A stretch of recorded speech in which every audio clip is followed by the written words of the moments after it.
Hello everyone, welcome or welcome back to the channel of Delusional Theories. My name is Jo and today we're going to be doing something a little bit different. Okay, this intro was too long. I'm going to cut it just to say this. This video is to answer some of your comments, to talk about predictions for the next episode, the finale of the season, and to overall discuss the season and everyone's perceptions and opinions and how everyone is feeling about this season of television. Not just the characters, but the overall story and the writing and all of that. I saw a lot of, I didn't read all of the comments. I read some of them and I saw a lot of different opinions and I just want to discuss them. But before, I need to give you some notes. Number one, to everyone who was in the comments like, girl, what are you saying? Nick is not a good guy. You are so correct. I don't think, and I will always maintain this position, that he isn't like the other commanders. He has a very different, more complex story, and the whole time the choice was whether he was going to lean into his good parts or his bad parts. But I think the point for me is that I needed him to be a good guy. I needed him to be a good man because I need the example. I need there to be a fictional character of a man who abdicates of his power and his privilege to do the right thing for everyone else. And I didn't get it. Thank you, Handmaid's Tale, for that shot of realism. I mean, we had Lawrence, but come on. Lawrence didn't have as much to lose as Nick. He knew he was going to be hanged. So, you know. But anyway, on to the comments. This might be a boring video for you, but I want to try something different. And also, I love to engage in comments and I can never answer, there's 200 of them, so I won't be able to answer all of them. And this way is more fun.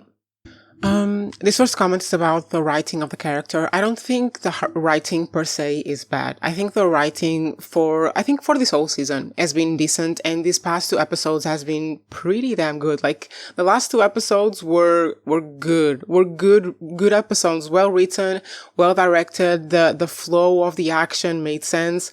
I think it's well written. I think it comes across as poorly written and gives us the feeling sometimes that Nick's character was poorly written because at some point in time, the showrunners changed their mind about Nick, because Nick has always been the character that is stuck in between a choice. He has to choose to fully commit to Gilead or to fully commit to the rebellion and to June. That's the choice he has.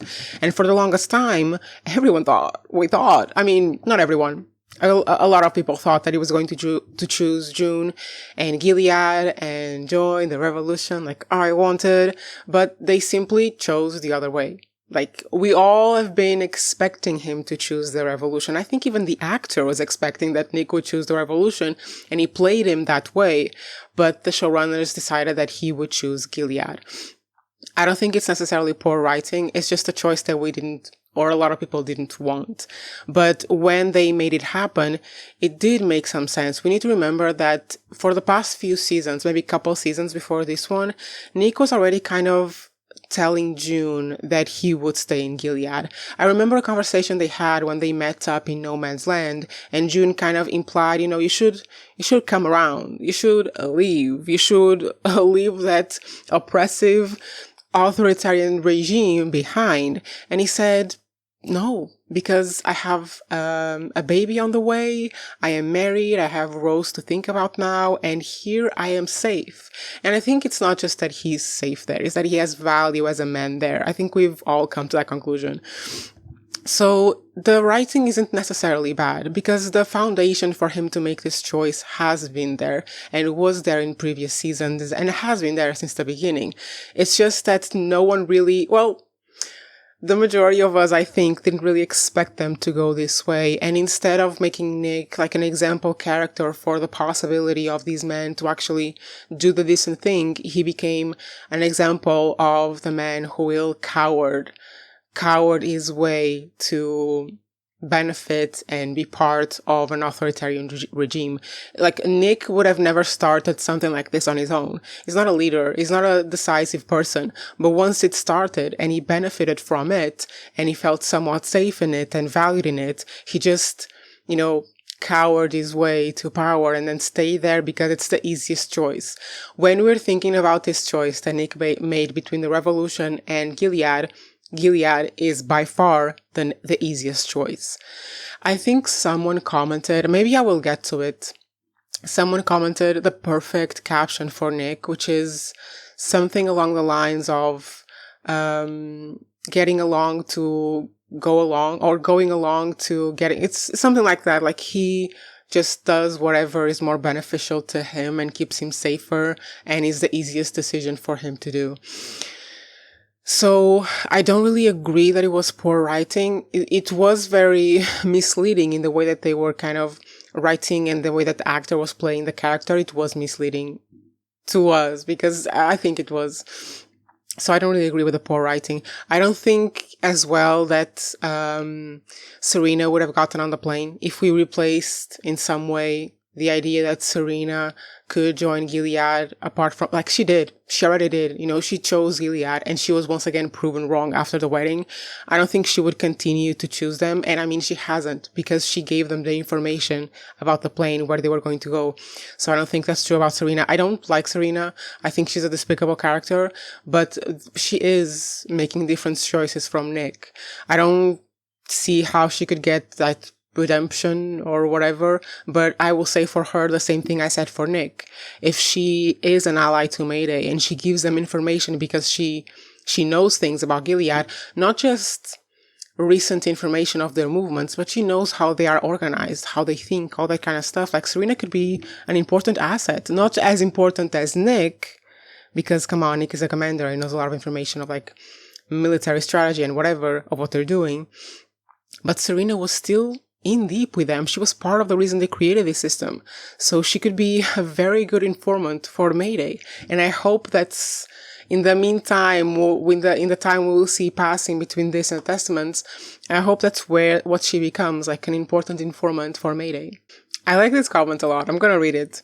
The writers gave a clean ending for American fans. I don't buy Lawrence as a hero and Nick as a complete villain. Same. We should never know Nick's true allegiance. We kind of do. His character is supposed to be ambiguous. That is the point. Good point. Now the discussion is over. How boring. It's not boring at all. Like, I shit you not. I cannot stop thinking about this. And maybe that's like a master stroke from the show creators to make this decision to make Nick turn to Gilead completely, because it's really making me think about this and making me, I guess, reflect on whether it really feels like that is the right solution, or that is the right ending, or not. So it's not boring at all. I mean, I'm making this whole ass video mostly to discuss this, so I saw this comment as well. You sound a bit manic. Stop saying arc over and over again. Just watch the show and enjoy it. I wish I could. I'm a repetitive girl. I mean, I was a bit hysterical, but also in the morning after the elections, I was crying a lot. And my mom was like, "Oh my God, girl, you're out of control." And I literally looked her in the eyes and said, "Commit me then." Someone commented, wondering why Nick didn't run to June when she was about to be hanged. Yes, he was concerned for his baby and Rose, but did the writers all of a sudden make him super less obsessed with June? Confusing. I think it has to do with their fight in the episode before. I think Nick realized that June was done with him, or at least for that moment. Maybe he had hopes that in the future they would reunite like they have before. I don't think it is that he is less obsessed with June or loves June less. I think it is like a lot about their fight in the episode before, where he realized, or at least heard from her or understood, that she didn't want anything to do with him again. So, I mean, what would he do? You know, how would he do that as well? Like, there's nothing he could do to stop her hanging. And this is the choice that he made in this episode, and the choice that we've been waiting for this whole goddamn time, that we thought was going to be the way we wanted. It's him choosing his safety, him choosing what's the winning side, you know, the side where he has more power and he has more value and he is safe. Him choosing Gilead, because what would he do? What would he do? Like, talk to Mark? He probably already knew about the hanging. Like, what would he do? You know, maybe he did something in the background that we don't know about, and we'll find out in the Testaments or something like that. But I understand why he was with the baby and with Rose, and I don't think it was about him loving June less. I think it was about just him him choosing his safety over June, because that's a decision he made in the end. And he still wavered about it, but maybe he knew, I don't know, like maybe he knew that something was going to happen at the hanging and she wasn't actually going to be hanged. Another section of comments in the video is about how the guards knew they were going to be at the checkpoint. And I've read a few, and it's always between maybe some of the guards told them, maybe like they realized what was happening because they were talking about all of these shenanigans. Whoever betrayed them, maybe no one betrayed them. Maybe it's just that Gilead is on point. And I mean, there's not that many passages to get to no man's land because it's an authoritarian regime and everything is sealed off. So I think they could still talk about it or use this as a plot point for the finale, but I think both would make sense. It would make sense that someone gave them away, and it would make sense that Gilead is just that good at controlling their exits. So I think I'm fine with either what they do in the finale. I really hope that if there is like a subplot of a traitor, I really hope that they don't use it just as a dramatic thing in the finale and actually carries to the Testament and is an important plot point in the Testament. I don't know if the book has any kind of person like that, but they could change things from the book, and they are. I hated Nick, and I'm glad he's gone. He was not a good person ever. By the way, I don't think anyone betrayed them. They knew something was up. Commander Bell was clearly possibly being warned. I respect everyone who's like, I hated Nick and I'm so happy he's gone. You have nothing but my respect. This is a good one. Nick is one of the reasons this show is so compelling and frustrating. He's also a stand-in for dissatisfied youth, those who are primed to become drawn into a movement, extremist or not. That's what's happening in Portugal. A lot of the votes, I'm not sure for this election, but for the one last year, which had a similar result, a lot of the votes were from young men. And there's a European report recently come out saying that in Portugal, people that are 25 years of age or less, in those people, men vote for the extreme right wing 5 times more than women. So yeah, the scene when he hid his ring from June, he goes with the flow, passive, opportunistic, not super invested in anything, yet a participant. All the words salad to say he's part of the problem, maybe the biggest part. Great video, and watch to the end. Thank you. But yeah, overall, I like this view of Nick. I think this is the view of Nick that I'm enjoying the most. Not that he was evil and deserved to die and deserved all these horrible things, but that he was like making the best choice for himself, the easiest choice for himself. Like, he's not super involved, passive enough, makes enough decisions, or is involved enough to still be considered important, but not to be part of the, really extremist high commanders and all this bullshit. This is the view I like of Nick, because I think it's also the most prevalent view of a lot of people that get involved and like drawn into these extremist movements, is these people who are just looking for the easiest path towards it, like are just looking for the easiest way of living their lives and not having to, fight or struggle one way or the other. And I see that a lot as well, like in the votes here, because there have been some reports and interviews come out from a few journals. I saw one specifically in a municipality in the south of Portugal about a lot of people who cast a vote for this outright political party simply to destabilize the system, simply to show the two usual political parties who are in government, to show them that they are not doing things well for their people and that the people still have the power to destabilize them. So if they don't do what the people want, they will elect a far-right political party. Like, it's not the soundest strategy, but it comes out of this desperation that people have for better conditions. So I understand this view of Nick as just passive and opportunistic. Yeah, this is a confusing thing. Someone comments, the writers lost me in this episode because Nick is in the Testaments. I'm not even interested in seeing the finale or looking at the Testaments. Nick was the reason I was looking at the show. Because how are they going to do the Testaments now? Like, are they going to show us that Nick, jumped off the plane? This is my biggest fear for the finale, is that what we saw is not what we saw. Either some of them survived or the explosion didn't really happen. Because At this point, even though I wanted Nick to make a different decision, I would rather have the plane explosion completely be real and all of them died than having something else happen in the background, like Nick left through another door or something. Like, he showed us the explosion. That better be the end for those people. And how you'll do the testaments, I have no idea, but I will watch it anyway because I want to see Gilead burn to the ground. Yeah, this is one of the most measured comments, and I'm kind of like this as well. This episode was insanely good.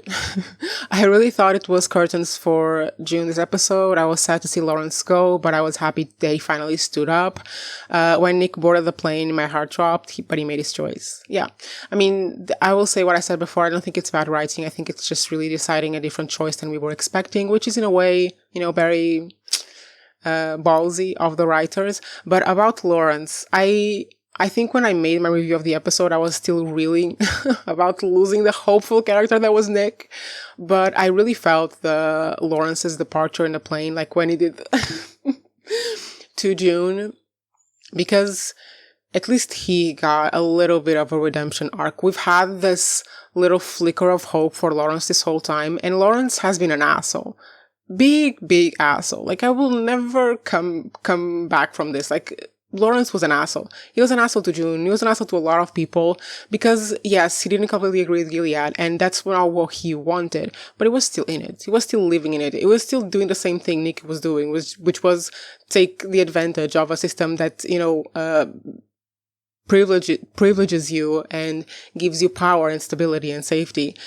But I was happy that he made that decision in the end. I mean, it wasn't the same decision that Nick had to do. It wasn't, because Lawrence knew he was going to die. So it was basically a decision made for him by the commanders. Okay, about theories. I like this comment a lot. I have a theory about the last episode, and I just like to share it. I think it will be a time jump to a number of years later, and June will be telling Holly, Nicole, about Gilead and life before Gilead and her sister Hannah. Like, this is what I was saying from the beginning when I was analyzing the previews and analyzing the titles of the episodes. The fact that the last episode is titled The Handmaid's Tale gives this impression. I think back then I even said that it was going to be like an elderly June played by Margaret Atwood reading The Handmaid's Tale. But I would be happy with the time jump because we know we need a time jump before the Testaments, because in the book, I'm pretty sure that Hannah is like 17, 18 or something like that. And she's like studying to be an aunt, I think, with her friend who is supposed to be Holly, Nicole, but now people are theorizing is going to be Charlotte, Angela. So yeah, I would be happy with this. Like, instead of having a time jump to an elderly June, we have a time jump for like maybe 4 or 5 years, where she's telling Holly about her life there. And I saw a few comments being like, girl, June is not gonna tell Holly that Nick was a good guy. And I can respect that. Like, if she did in the story, I would be okay with it. And if she tells her that he was a bad man, I will still be okay with it. Someone commented, I haven't watched any of the season 6 because I like to binge watch. Waiting for each individual episode drives me crazy. I'm watching the reviews though. Girl, you're gonna get so many spoilers. Did they get Anna? No, dear, they didn't get Anna. And I mean, they won't. Anna is in the Testaments. The way they all are happy that Nick died, but sad for Lawrence is textbook definition of hypocrisy. I don't think most people are that sad for Lawrence. I think people are appreciating the fact that he actually turned to Mayday. I mean, he didn't really turn because he actually wanted to turn. Like, if he could stay in Gilead, he would have. Like, don't get things twisted about Lawrence.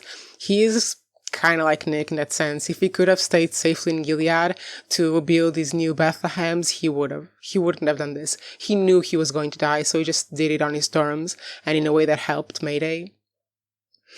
Because in the long term, he agreed with Mayday. Like, he didn't want Gilead to be Gilead. Lawrence didn't want that. He wanted new path. Like, he wanted a country that it was just a return to traditional values, to like less chemicals or whatever. Like, from what I know, I don't know that I know too much about this, but from what I know for Lawrence, he wanted a different country from the US, but he didn't want Gilead. He didn't want to oppress women. He didn't want to oppress anyone.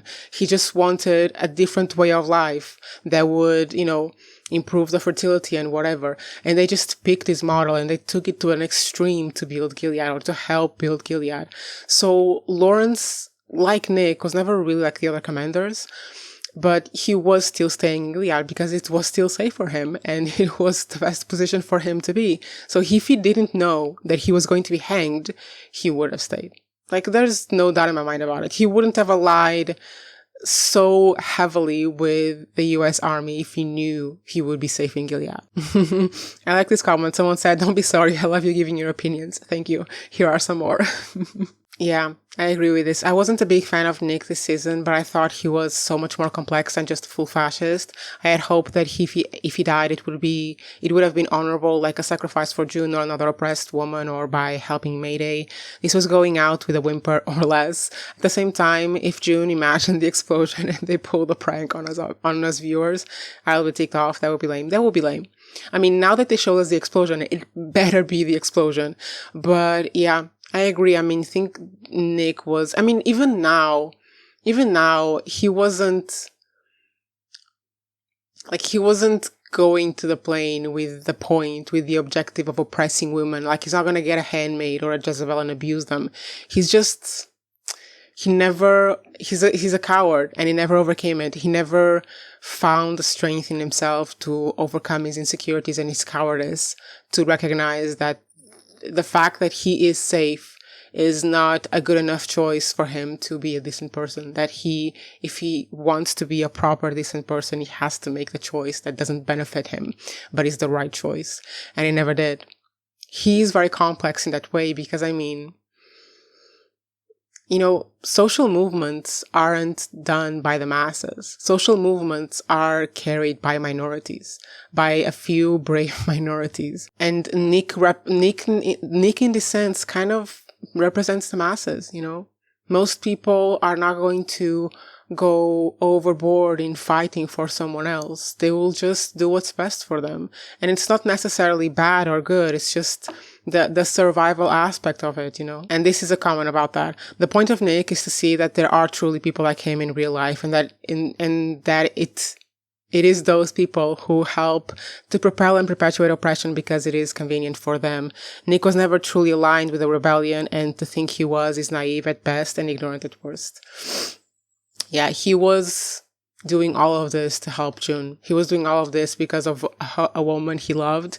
And I do think that some of his decisions, because this has been a recurrent topic, some of his decisions were not because of June, because he joined the Eyes after the previous handmaid was abused by Fred, and he did it to keep the commanders in check. And there were a few other actions that he did that weren't necessarily because of June, but I think the majority of his, you know, contributions to Mayday and to the revolution were very much because of June. So I do agree with this.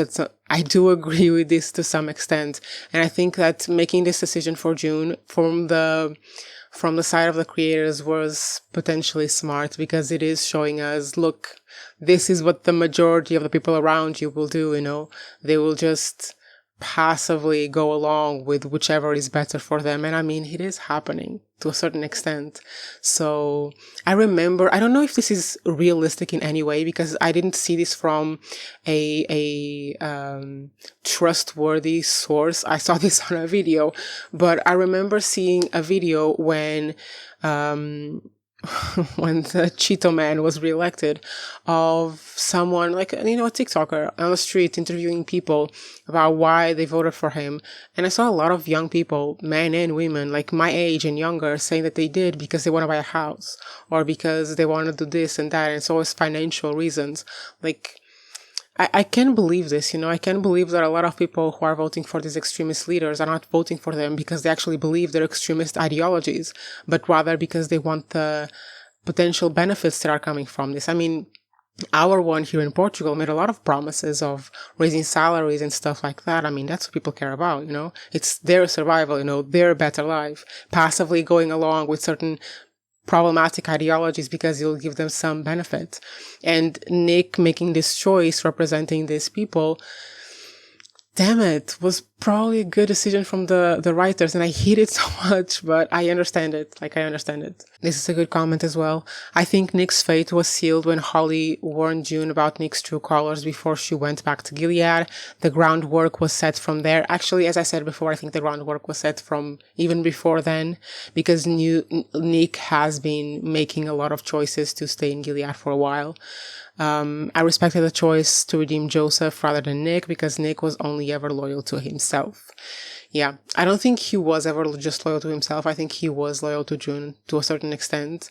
But yeah, it's clear that in the way that they took Nick's character, he was always going to do what's best for himself. I can't wait to find a comment of getting along to go along or something like that. Okay, this is a good thought, a good comment. I'm going to join the bandwagon. Lawrence/Nick. Nick was a good guy. We all know that. Even the best people can drastically become your worst enemy. I never cared for Nick, and I'm so happy with what happened. But because he drastically changed, he was caught in the middle. I like this perspective of showing how a good guy can turn into your enemy, but I don't think the change was that drastic. Like, I've been thinking about this for days at this point, and I remember seeing some groundwork being laid even before this season, and maybe I will rewatch the whole series. Should I?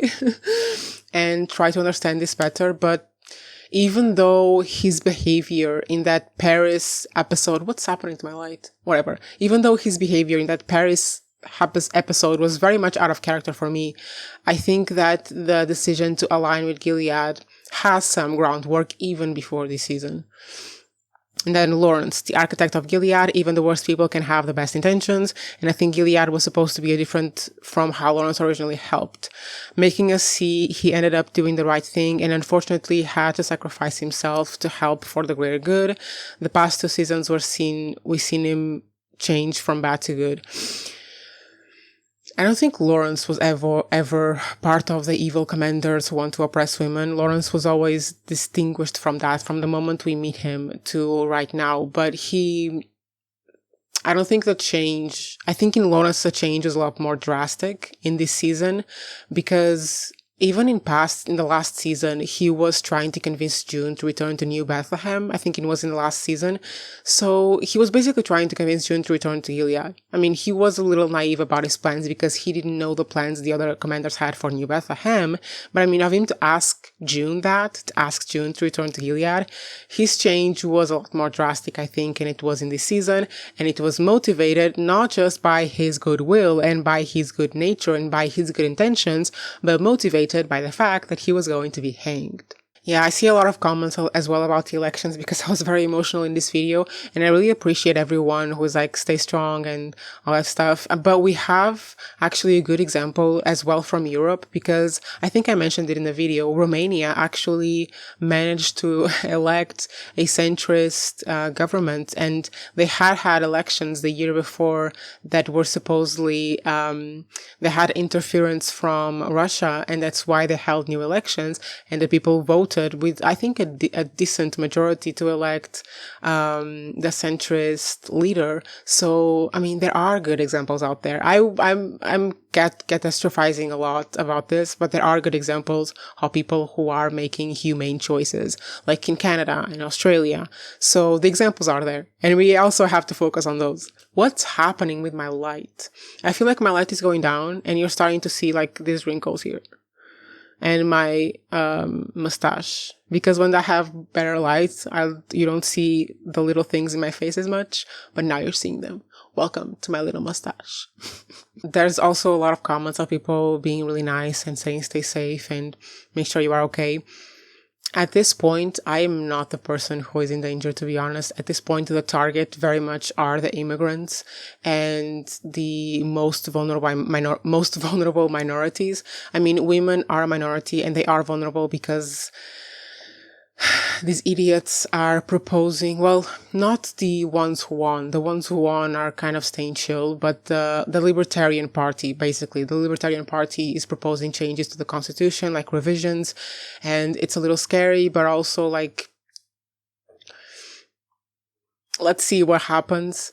But the changes they are proposing to the Constitution from what I've seen, are not particularly to target women where I would be affected. It's mostly to target literally everyone. It's the changes they want to make is to take power away from the state and transfer it to, corporations, to the private sector, is to employ measures to gradually privatize the educational and healthcare system. I mean, that's what they want. It's what the libertarians and the fascists want, because, well, so even though I personally am not in that much danger right now, come on, I will be. And even if I won't, some people are. And that should be enough for us to care. Like, if we have to be personally affected by something to care about it, are we actually decent people? Like, if we need to have a gun to our head to care about the fact that some people have guns to their heads, are we decent people? I love this comment. This is a comment from someone from Brazil, and she says, Mana, that's so cute. Não se preocupe, nós passamos por isso tudo aqui no Brasil, mas se a gente superou o Bolsonaro, vocês também conseguem. A extrema-direita é terrível no governo, a imensa maioria é muito burra, e todos eles tendem a perder força quando têm mais poder. So to translate, she says, sister, don't worry, we went through all of that here in Brazil, but we got over Bolsonaro. Bolsonaro was kind of a Trump wannabe in Brazil for a while, but the most recent election elected Lula, which is a very beloved, and from what I know, beloved and democratic leader. Vocês também conseguem, you can do it as well. The far right is terrible in government, and the majority of them are dumb, and all of them tend to lose strength when they are in power.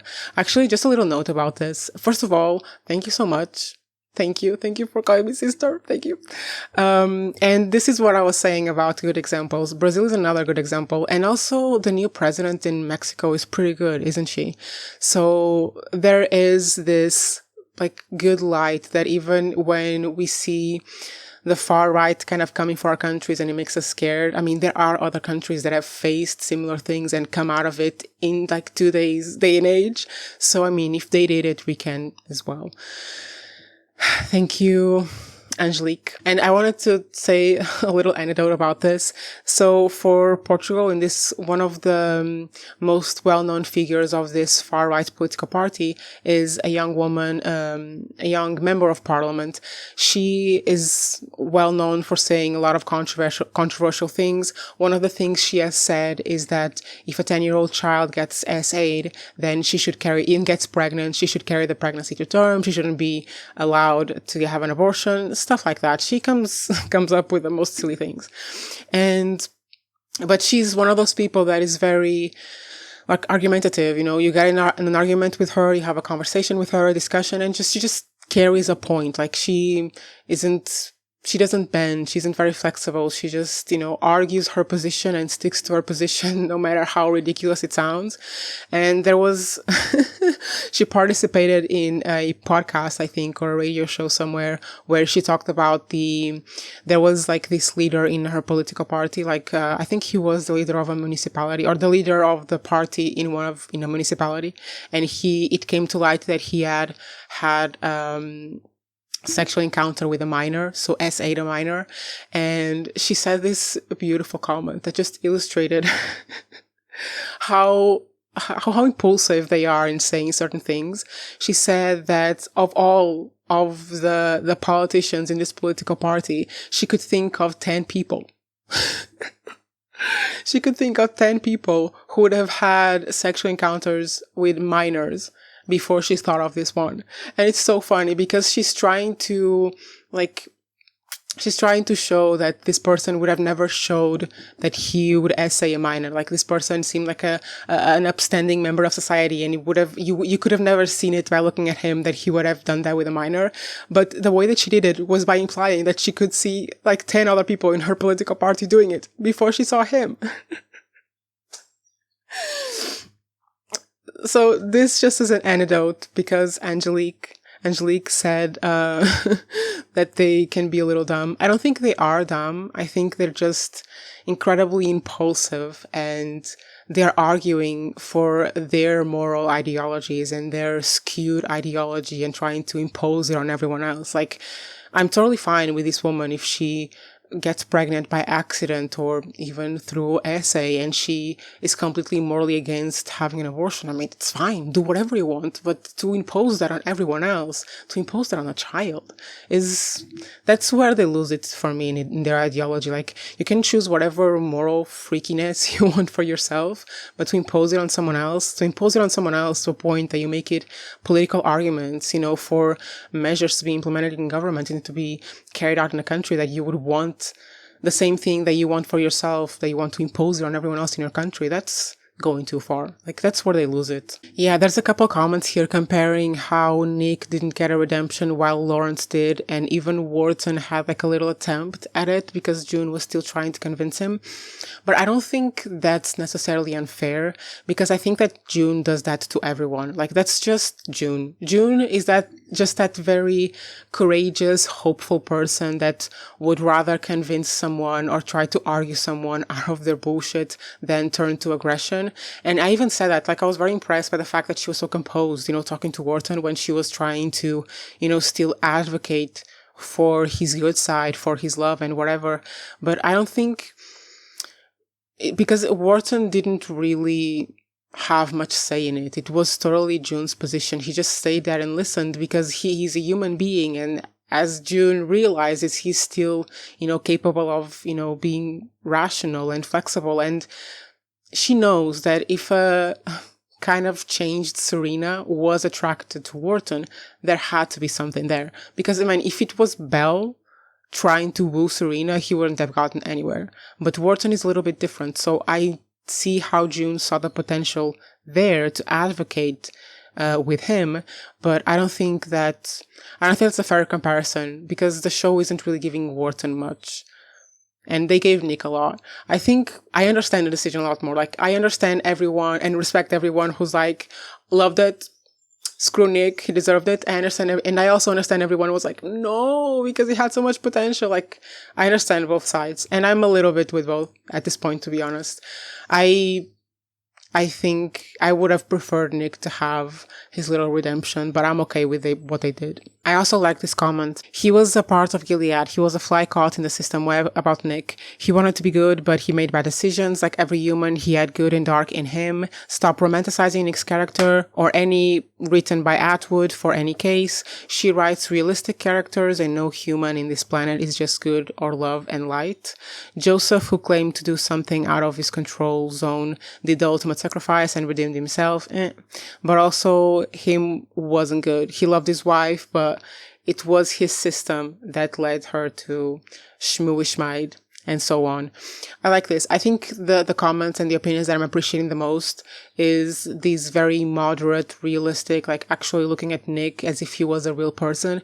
And this is generally what makes more sense to me. Even though I wanted him to turn to the good side, I think this more moderate looking at it, this more realistic look at it is what makes the most sense to me. So I really appreciate these comments. Someone said, this episode made me cry multiple times. I didn't cry for Nick, sorry, but Lawrence wrecked me. I understand that. And some people agreed as well. I think that's a good thing. That's a good thing. I think they managed to evoke the right emotion from people. Like, this is what's happening right now as well. Not just in the US, in a lot of countries. It's just this sentiment of revolt, of we need to revolt against these, extremist people who are gaining ground.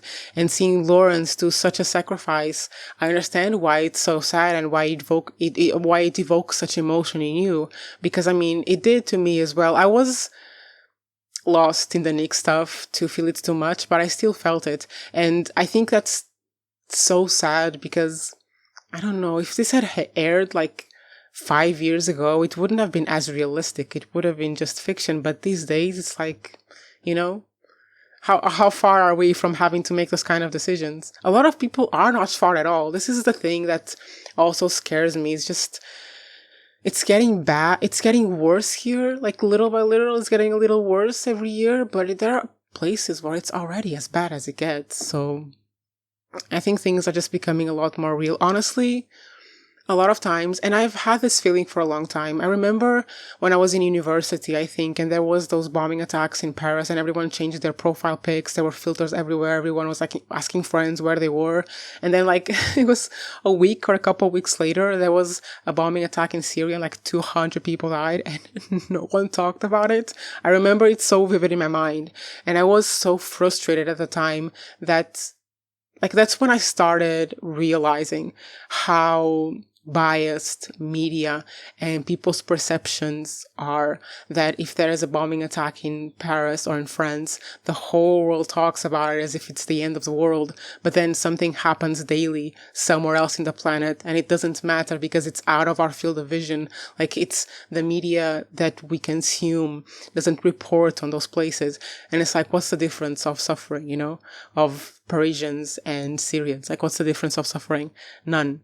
And I think in a way, us getting all of these extremist movements rising in Europe and in the US and in just the typically considered developed countries is waking a lot of people up to the fact that this has been happening in other places for a long, long time, and that we can't turn a blind eye, that we can't just, you know, turn our heads to our own countries and forget everything that is happening somewhere else, because it's going to come to bite us in the ass. And if people don't act on these things from pure empathy and from understanding that it's not okay to not care just because it's happening somewhere else, if people can't can't realize that it's bad just from empathy, at least they will realize it by suffering it in their own skin. It sucks. It sucks that we have to go through these things to learn. Again, it hasn't even been that long. Like, our dictatorship fell 51 years ago. Like, come on. So many people are still alive. Like, my parents were born in it. Anyway. I love comments like this. Like, when you are so fierce in your opinions, I just enjoy it. I am such a Nick hater. If that man has no haters, then I am dead. Love this. If anything, I'm sad June didn't get it.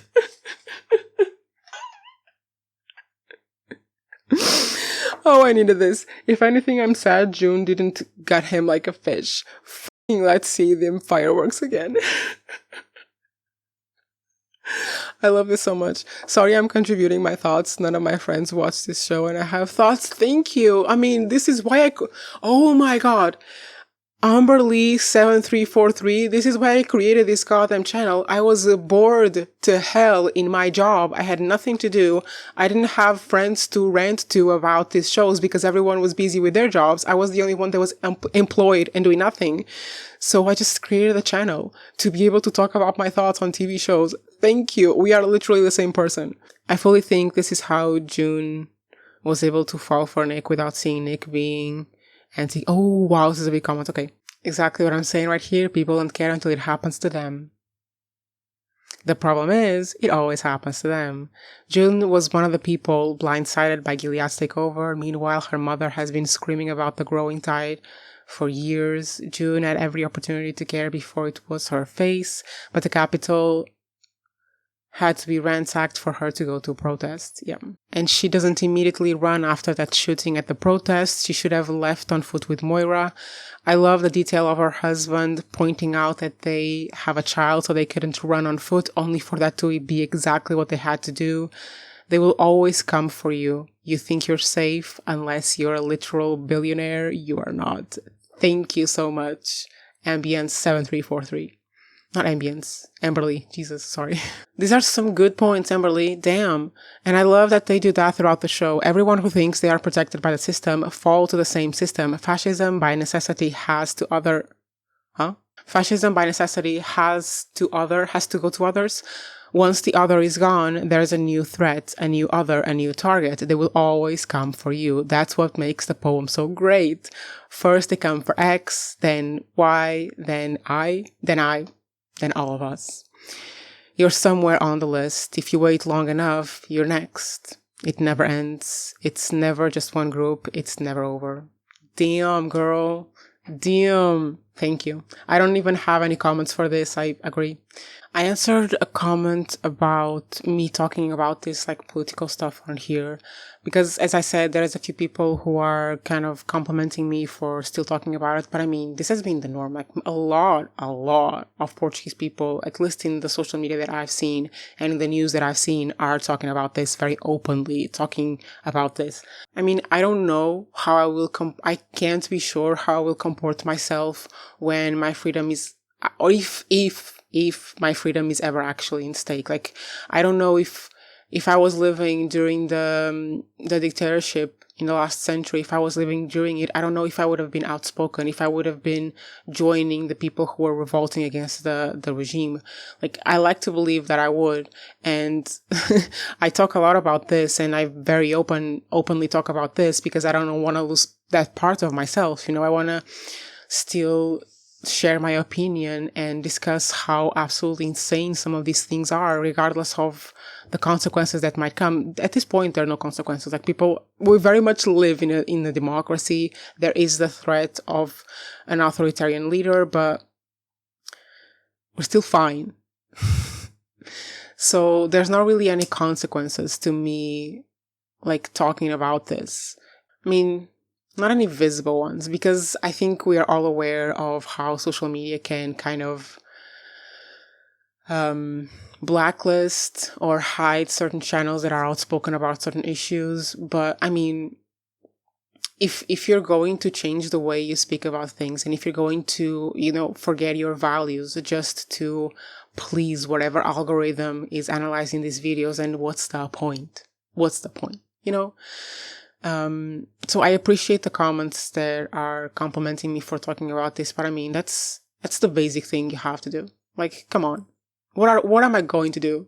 Just talk about how cool the explosion in The Handmaid's Tale was, how sad I am that Dick died, and that's it. That's my day. I don't think that makes any sense. I'm not one of those people that can separate like politics from work, or can separate like my real personal life and like political views and views as a human being from what I do.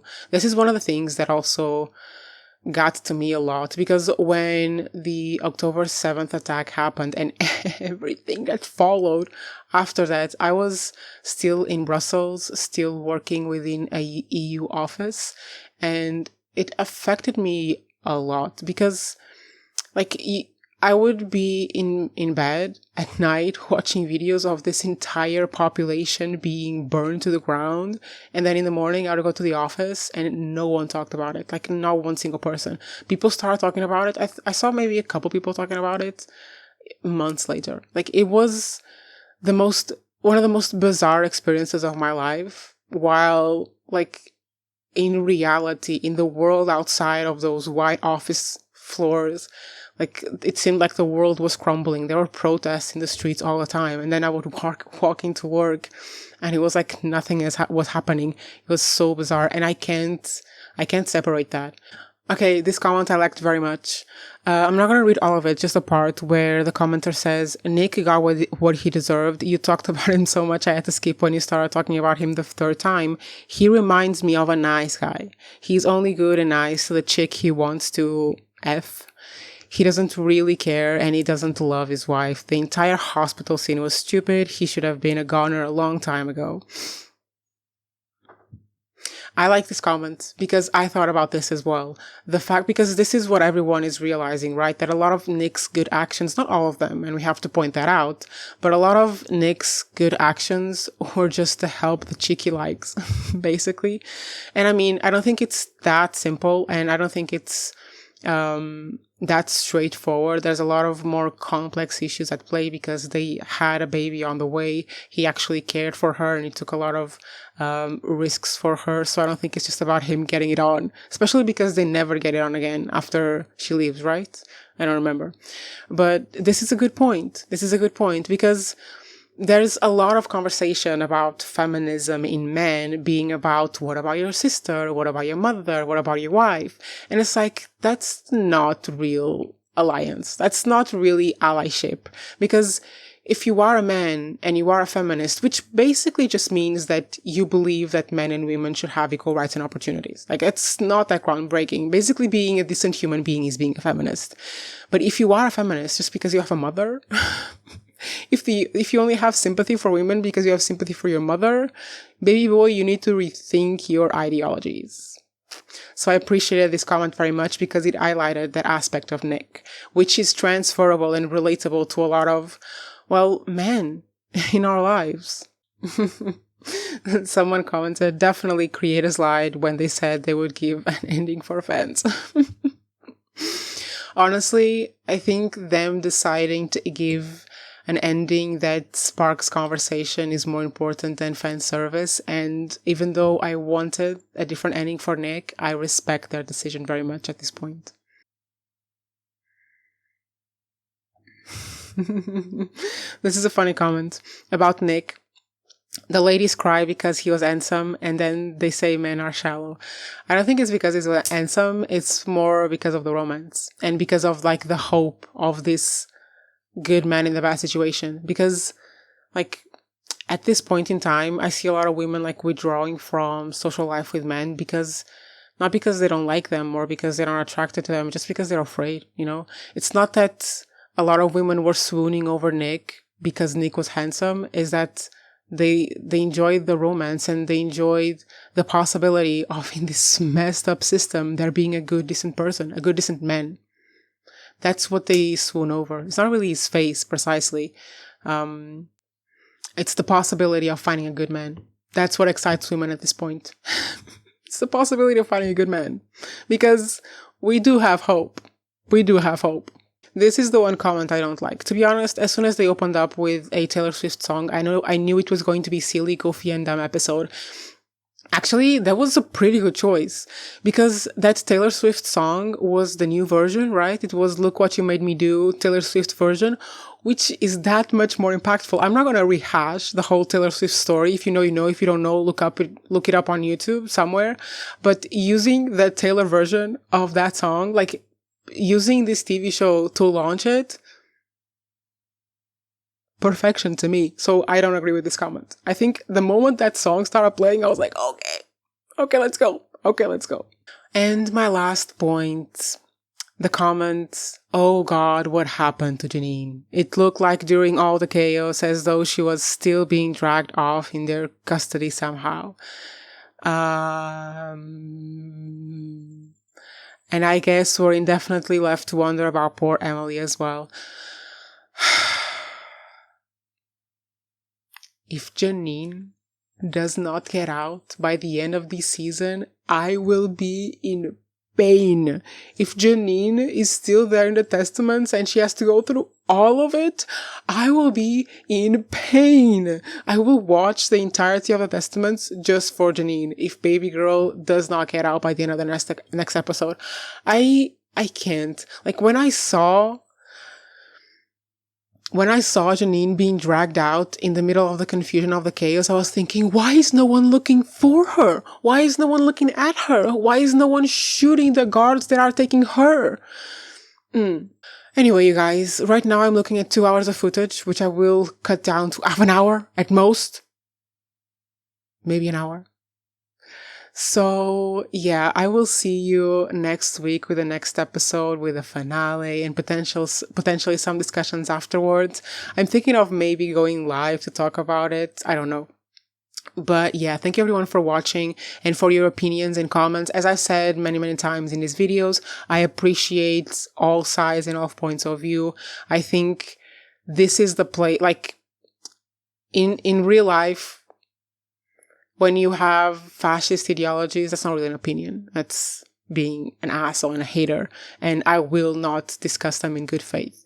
But in a TV show like this is where we can stretch our muscles and consider different perspectives and points of view and try to analyze these characters, you know, within this fictional story that is representative of aspects of our reality. So I appreciate the comments and I appreciate the discussions and I appreciate everyone keeping it somewhat, actually very decently clean and respectful. I think the biggest or the most insults were towards Nick, which is understandable, and the majority of the conversation was very well tempered, which I enjoy very much. Like, I really enjoy the audience that is forming around these videos. I think you guys have actually decent comments and opinions and really good insights, as you have seen in this video. And yeah, I wanted to highlight that as well, because I've noticed, not just from this TV show, from reviewing many TV shows all the way back from Criminal Minds and Only Murders in the Building, that usually the commenters and everyone who is watching these TV shows and watching our reviews on YouTube have like a lot more information and I pay a lot more attention to different details than we do and contribute a lot to the discussion. Most of the important points or interesting points that I've seen discussed in TV show review YouTube channels has come from the comments. Like, the audiences in a lot of these TV shows are incredibly smart and have really important points to make, and I just appreciate you all very much in that sense. So yeah, thank you for being here and for watching this TV show with me. Let's see how the finale goes, and let's all suffer together, potentially celebrate together.